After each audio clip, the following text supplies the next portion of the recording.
प्राचीन काल में सत्यव्रत नाम के एक राजा राज करते थे। वह प्रतिदिन पूजा पाठ किया करते थे। उनके पास किसी भी चीज की कमी नहीं थी। वह धन दौलत से लेकर हर प्रकार की सुविधा से समृद्ध थे। हालांकि इसके बावजूद भी राजा की एक अभिलाषा थी जिसे वह पूर्ण की चाह रखते थे। दरअसल राजा सत्यव्रत को किसी प्रकार से स्वर्गलोक जाने की इच्छा थी। वह अपने जीवन में कम से कम एक बार स्वर्गलोक के सौंदर्य को देखना चाहते थे, लेकिन उन्हें इसका मार्ग नहीं पता था। इधर दूसरी तरफ ऋषि विश्वामित्र अपनी तपस्या के लिए घर से बाहर निकले। चलते चलते वह अपनी कुटिया से काफी आगे चले गए थे।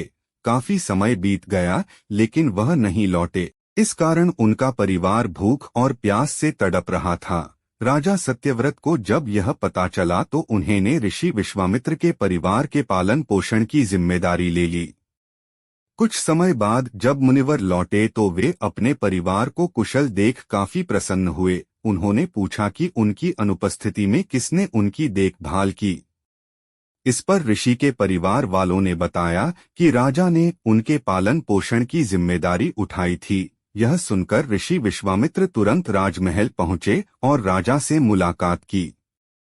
वहां पहुंचकर उन्होंने सबसे पहले महाराज को धन्यवाद कहा। इस पर राजा ने ऋषि अपनी इच्छा पूर्ण होने का आशीर्वाद मांगा। राजा की बात सुनकर ऋषि विश्वामित्र ने कहा, बोलिए महाराज, आपको क्या वरदान चाहिए। तब महाराज ने कहा, हे मुनि, मुझे एक बार स्वर्गलोक के दर्शन करने हैं। कृपया करके मुझे वहां जाने का वरदान दें। राजा की प्रार्थना सुनकर ऋषि विश्वामित्र ने एक ऐसा रास्ता बनाया जो स्वर्गलोक की ओर जाता था। यह देख राजा सत्यव्रत बहुत खुश हुए। वह तुरंत उस रास्ते पर चल पड़े और स्वर्गलोक पहुंच गए। यहाँ पहुंचते ही इंद्रदेव ने उन्हें नीचे धक्का दे दिया, जिसके कारण वो सीधे धरती पर जा गिरे। राजा ने सत्यव्रत ने तुरंत सारी घटना ऋषि विश्वामित्र बताई। राज की बात सुनकर ऋषि विश्वामित्र गुस्से से आग बबूला हो उठे। उन्होंने तुरंत सभी देवताओं से इस बारे में बात की और इस समस्या का हल निकाला, जिसके बाद राजा के लिए एक नया स्वर्गलोक बनाया गया। नए स्वर्गलोक को पृथ्वी और देवताओं के स्वर्गलोक के बीचों बीच स्थापित किया गया था, ताकि किसी को परेशानी न हो।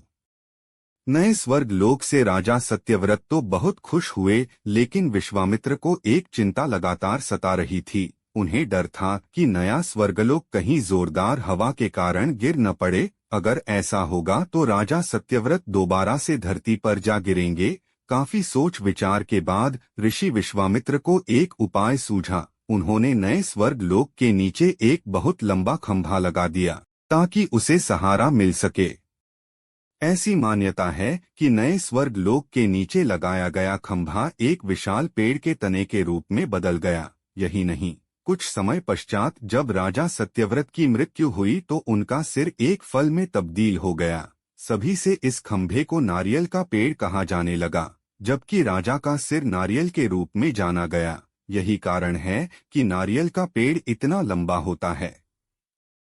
इस कहानी से हमें यह सीख मिलती है कि अगर सच्चे मन से किसी की मदद करे तो हमारी हर ख्वाहिश पूरी हो सकती है।